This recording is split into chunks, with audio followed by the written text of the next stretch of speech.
Présidentielle 2025, l'ONU dénonce les restrictions des libertés civiques et démocratiques.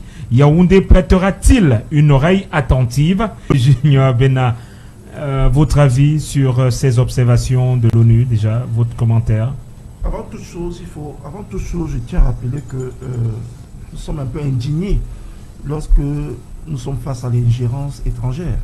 Mais ici, il s'agit de l'ONU. Et l'ONU, vous savez, le Cameroun fait partie de l'ONU. Et elle a ratifié de nombreuses chartes. Voilà. De l'ONU. Donc, l'ONU ici vient ici comme un partenaire. Et vous savez que l'ONU également a signé des accords avec ELECAM. Donc, vraiment, il ne faut pas jouer au chat et à la souris et jouer la naïveté.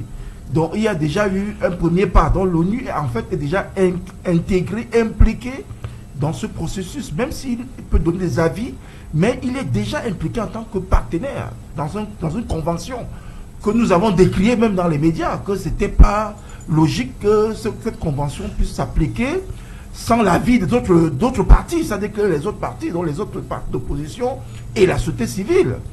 Mais l'ONU est dans son rôle, parce que l'ONU également, c'est le gendarme du monde qui vient prévenir contre des tensions, contre des crises. Et ils ont énuméré un chapelet de restrictions des libertés publiques. On a vu, par exemple, la marginalisation de certains leaders. On a vu l'arrestation même des militants de certains partis, de certaines formations politiques qui ne voulaient qu'assister à cette au contentieux préélectoral qui était ouvert au public. Vous voyez que nous sommes arrivés à une phase où il y a une forme de va-t-en-guerre de certains hommes publics, certaines autorités qui font de l'autoritarisme, c'est-à-dire que qui va très loin. C'est-à-dire que ces restrictions nous amènent à comprendre que le Cameroun devient un pays qui fait peur. Et lorsque ça arrive à de telles sommités, les institutions internationales tirent la sonnette d'alarme pour vous dire que, attention, les mêmes causes produisent les mêmes effets. On a vu ça ailleurs. Donc, vraiment, le Cameroun ne peut pas échapper. Et ce n'est pas ce que nous souhaitons. C'est-à-dire qu'un système puisse arriver au point où ça s'embrase. Donc, ces foyers de tension créés de ça et là, on a vu même à l'extrême nord, avec la sortie de meeting de M. Belbouba qui a été un peu freiné par le préfet.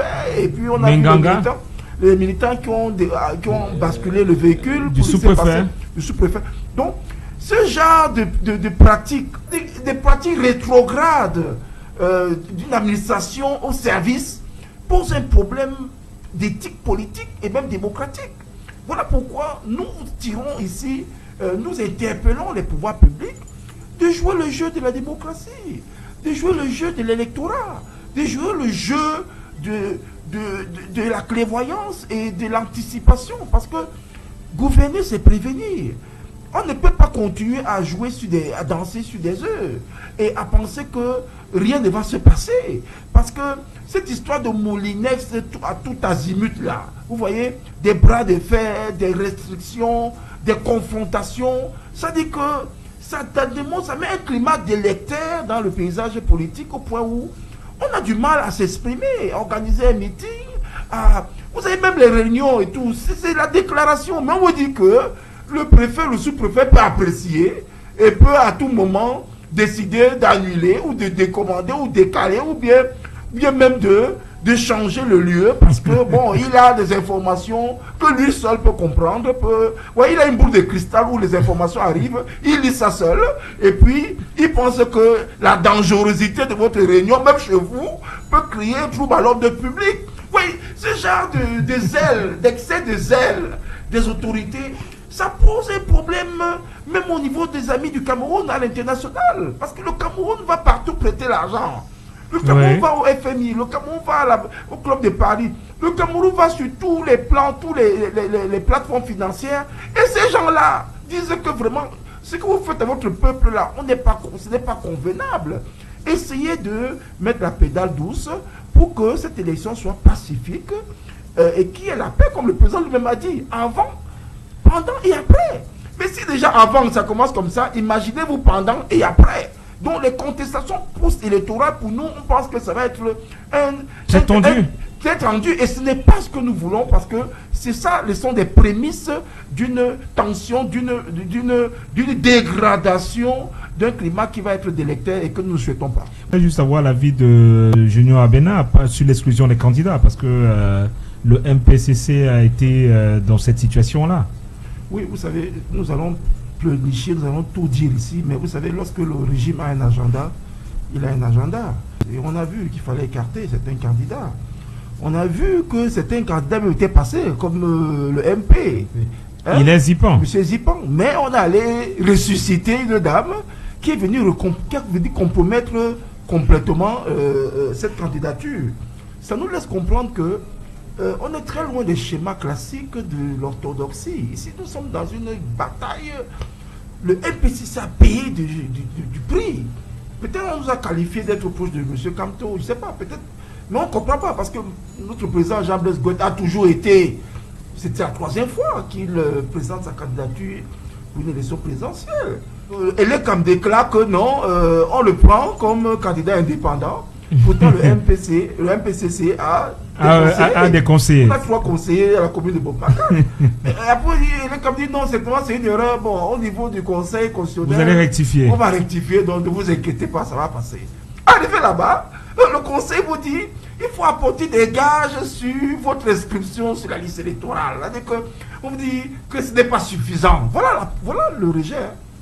Que élément insuffisant, c'est que les documents insuffisants, c'est que vous dites que vous êtes inscrit, vous avez même votre carte de là, on dit que non, c'est pas suffisant pour prouver que vous êtes inscrit sur une liste. Vous voyez, quand vous êtes face à des choses comme ça, c'est pour ça que je dis à ma approche du RDPC d'être très modeste.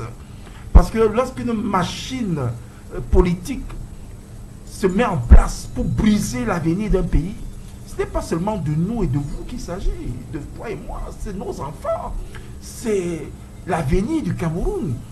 On a vu ça depuis longtemps avec l'époque coloniale. On a biaisé le Cameroun, l'histoire du Cameroun comme ça par des alchimies.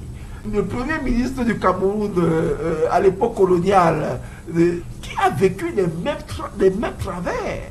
Au point où on est allé chercher un monsieur comme Aïdjo, les Blancs l'ont adoubé, on l'a vêti, on l'a verni, et puis on dit voilà le vrai Camerounais qui va représenter les intérêts du pays, alors qu'il n'était pas populaire. En plein Yaoundé, en plein Cameroun.